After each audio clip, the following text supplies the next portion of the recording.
सगळ्या स्टुडंटचे स्वागत आहे.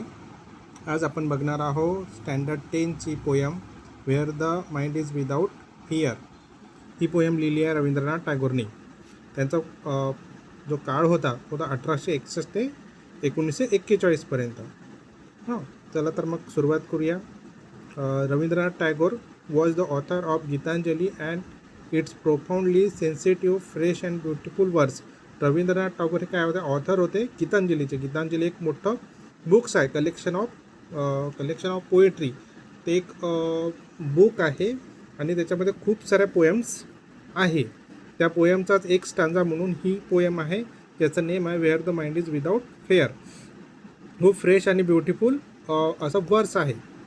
He become the first non European to win the Nobel prize in literature in 1930. ते पहिले एक नॉन युरोपियन होते ज्यांनी काय ओन केलं होतं नोबेल प्राइज लिटरेचर 1913मध्ये. The poem is one of his vastly read and discuss poems. ही जी पोएम आहे ही खूप प्रमाणात वाचल्या गेली आणि डिस्कस केल्या गेली. It was originally compose in Bengali and later he himself translate into English. सगळ्यात पहिले ही जी पोएम आहे ती बेंगाली लँग्वेजमध्ये लिहिल्या गेली आणि नंतर त्याचं ट्रान्सलेट इंग्लिशमध्ये करण्यात आलं. This poem is from his Nobel prize winning anthology Gitanjali. Gitanjali हा अँथॉलॉजी आहे, म्हणजे कलेक्शन ऑफ पोएम्स आहे. ठीक आहे, आणि यालाच नोबेल प्राइजचा पुरस्कार मिळालेला आहे. Tagore live during the time when India was ruled by the British. टागोरचा पिरियड इंडियामध्ये असा होता की ज्यावेळेस आपल्यावर ब्रिटिशांचं राज्य होतं. In this poem beside political freedom from British, Tagore also appeals to God for social, educational and economic freedom for the people of India. आपल्या इंडियाला ब्रिटिशांच्या जाचापासून सोडवण्याचं ते एक कारण होतंच, पण आपल्या इंडियातले जे लोक आहेत ते एज्युकेशनली फ्री असले पाहिजे, इकॉनॉमिकली फ्री असले पाहिजे आणि सोशली फ्री असले पाहिजे, आणि हे सगळं फ्रीडम त्यांना मिळालं पाहिजे.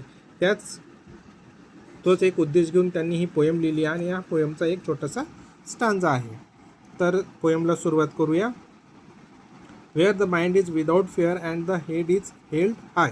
म्हणजे जिथे काय आहे, माइंड काय आहे, विदाऊट फिअर आहे, म्हणजे कशाचीच भीती नाही आहे, आणि आपले विचार कसे आहे, खूप उंच विचार आहे. जिथे काय आहे, where knowledge is free. Knowledge काय आहे, फ्री आहे. टोटल एज्युकेशन फ्री आहे. आपण आता बघत होतो एक 10 ते 20 वर्षाच्या अगोदर एज्युकेशन टोटली फ्री होतं. आता पण फ्रीच आहे, पण मॅक्स टू मॅक्स लोक इंग्लिश मिडियमला जात आहे, तिथं फीस पेड करत आहे. पण बाकी ठिकाणी जर बघतो म्हटलं तर एज्युकेशन टोटली फ्री आहे. Where the world has not been broken up into fragments. म्हणजे या जगाचे काहीच तुकडे नाही झाले पाहिजे. तुकडे कोणत्या उद्देशाने? By narrow domestic wall. By narrow domestic walls म्हणजे division on the basis of religion, caste, class and colour in society and between country of the world. जसं आपण बघतो की सोसायटीमध्ये, स्टेटमध्ये, कंट्रीमध्ये वेगवेगळ्या कास्टनी, क्लासनी आणि कलरनी काय होतात, भेदभाव होतात. तर तसे त्या भेदभाव न झाले पाहिजे आणि आपल्या देशाचे तुकडे नाही झाले पाहिजे, असं इथे रवींद्रनाथ टागोरचं म्हणणं आहे. Where the words come out from the depth of the truth. म्हणजे वर्ड्स कसे आले पाहिजे, सगळे ट्रूथमधून आले पाहिजे, सगळे खरे बोलले पाहिजे, प्रामाणिक राहिले पाहिजे. Where tireless striving stage its arms towards perfection. सगळ्यांनी असा प्रयत्न करायला पाहिजे की त्यांनी परफेक्ट व्हायला पाहिजे. टायरलेस स्ट्रायव्हिंग स्टार्च इट्स आर्म म्हणजे कंटिन्यूस एफर्ट्स अँड स्ट्रगल. प्रत्येक माणसाने आपल्या आयुष्यामध्ये एफर्ट्स घ्यायला पाहिजे, स्ट्रगल करायला पाहिजे आणि त्यांनी सक्सेस घ्यायला पाहिजे आणि त्यांनी आयुष्यात एक परफेक्ट व्यक्ती बनायला पाहिजे. Where the clear stream of reason has not lost its way. आता त्याला सक्सेसमध्ये जो तो त्याचा प्रवाह राहील सक्सेसचा, त्या प्रवाहाच्या सक्सेसमध्ये त्याचा कोणताच असा अडथळा आला नाही पाहिजे किंवा तो त्या रस्त्याने भटकला नाही पाहिजे. Has not lost its way. तो रस्ता भरकडून दुसरे गेला नाही पाहिजे. Into the dreary deserts sand of dead habits. Dead हॅबिट्सचं मिनिंग दिलेलं आहे इथे. Dead habits old traditional rituals and custom that are harmful. जसं की सक्सेसफुल माणसाला व्हायचं आहे तर त्यांनी कोणत्याच डेड हॅबिट्स ते फॉलो करायला नाही पाहिजे. आता जुन्या परंपरागत आपण ज्या काही चालीरीती रूढी परंपरा बघतो त्याच्यामध्ये खूप साऱ्या गोष्टी आहेत ज्या लोक फॉलो करतात. फॉर एक्झाम्पल आता सुरुवातीला लहान मुलांचेच लग्न वगैरे लावून देत होते. ठीक आहे, ती एक सती प्रथाच होती.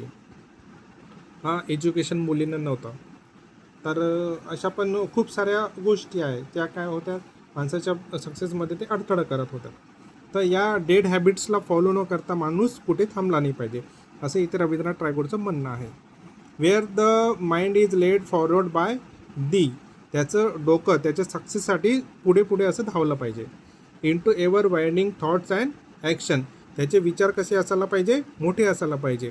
Ever winding thoughts for ever broadening one's outlook, म्हणजे त्याचे विचार खूप मोठे असायला पाहिजे आणि विचार मोठे करून त्यांनी ते ॲक्शन घ्यायला पाहिजे.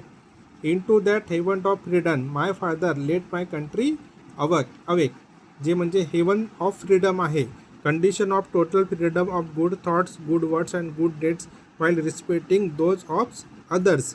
म्हणजे हेवन कशाला म्हणतो, जिथे लोकांना कशाचं स्वातंत्र्य आहे, बोलण्याचं स्वातंत्र्य आहे, भाषण करण्याचं स्वातंत्र्य आहे, चांगल्या गोष्टी करण्याचं स्वातंत्र्य आहे.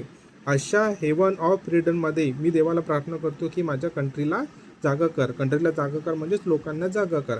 हा एक खूप चांगला गुड थॉट्स रवींद्रनाथ टागोरने या पोएममधून दिलेला आहे, की त्या पोएमचं नाव आहे where the mind is without fear. Thank you.